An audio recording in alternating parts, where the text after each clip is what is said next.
How to make a poll on the Discord. Hi guys, welcome back to the new video. So the steps are very simple and easy, so let's get started. First of all, you have to go on the Chrome browser and here you have to search for the simple bot. Now here you have to click on the top.gg and select an invite. And make sure to log in your Discord in the background so you don't face any problem. Once you are in, here is the create command in a server. You have to select a server.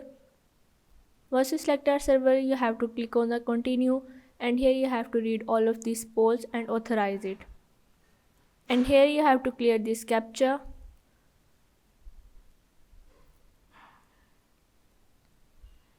Now you have to go on the Discord and select a server which you log in the bot.